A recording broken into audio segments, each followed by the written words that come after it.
Now, as we approach the festive season, criminals are finding creative ways to scam people. The public is urged to be on guard as thieves are now targeting your tap and go cards.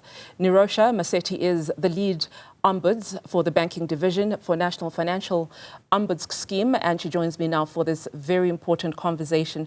Nerosha, very good evening to you. Thank you for joining us. What should consumers know about this scam? What should immediately scream red flag? Perhaps when you're at a pay point, you're about to purchase something and something is around you. What should we look out for? I think the first thing, good evening, Audrey, to you and your viewers, and thank you for having me. I think the first red flag should be that you need to be in control of your card. You should be the one tapping the point of sale device. So control of your card is very important. As you know, the tap and go facility allows you to tap for certain low value transactions. You either tap your card or your smartwatch or your smartphone. So it's always important that you keep that device or the card in your possession and you tap that device personally. I think it is also important that should you feel you've been compromised, that you immediately contact your bank and report the incident and request for the facility for the card to be stopped. So in our space, we've been seeing a lot of lost and stolen cards, customers not immediately understanding the risk that they've been exposed to by not reporting it to the bank, and only realizing later that there's been some unauthorized transactions on those accounts. So I think the important thing is to immediately report it to the bank. First point. Yeah, it almost feels like, we take 100 steps forward and take 200 steps back in terms of technology and trying to make sure that we're ahead of these scammers. But exactly how complicated are these scams? How sophisticated are they? In our space, like I said, we're mainly seeing the stolen and the lost card. There are security measures around the facility, and it's generally considered fairly safe because remember, they are low value transactions that you can tap for. So it has limited transactional capability, which then it limits your exposure. For transactions for higher amounts, you will be prompted to enter your card and your PIN. So in that respect, it is fairly a safe platform. But I think you are absolutely right. As the facilities and as security measures improve, so does the modus operandi of fraudsters.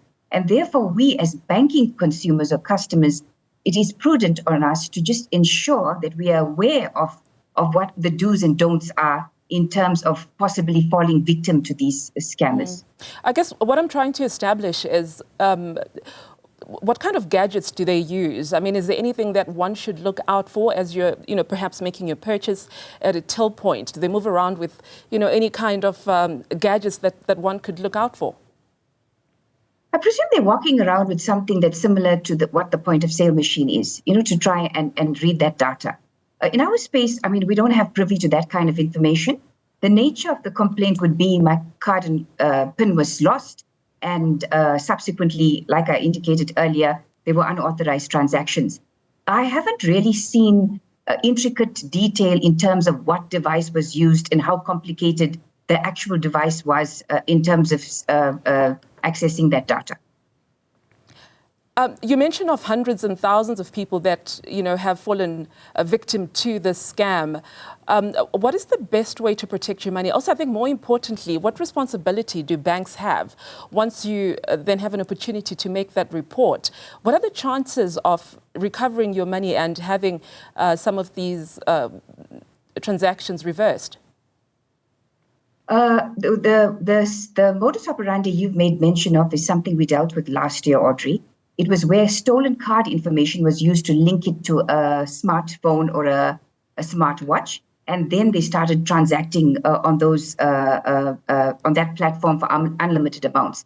And that incident or that modus operandi was subsequently investigated by our officers, and in many instances we had recoveries, mainly in the space of limits being exceeded. So to answer your question, I think the first thing one needs to do is to ensure that you are fully aware of the terms and conditions of the platform. You are fully aware of the limits that you have available on that platform. And when we have been investigating the ones that came about as a result of lost and stolen cards, our office will consider the limits being exceeded. So there are supposed to be low-value transactions. That's what supposedly makes them safe. And in instances where transactions exceeded the daily limit or the limit the customer set on that facility, then we would generally make a finding that the banks would need to, or that specific bank would need to refund the amounts in excess of that limit. And I suppose anyone with any amount of money in their bank account could fall victim to them. But is there a demographic within consumers that really needs to look out, that are specifically being targeted by the scammers? No, Audrey. It's across the board. The scammers are not discriminatory.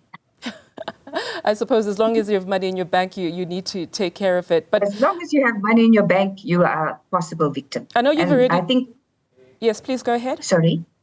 And that is why I think it's because of this time of year, we thought it would be necessary to alert and raise the alarm on this specific type of facility, especially walking in the malls, shopping. I see some of the malls already have the Christmas decorations on. Just to be vigilant, have control of that card and that PIN. Make sure you're the one tapping the facility. If you feel uncomfortable, rather suffer the inconvenience of stopping the card and getting a new one.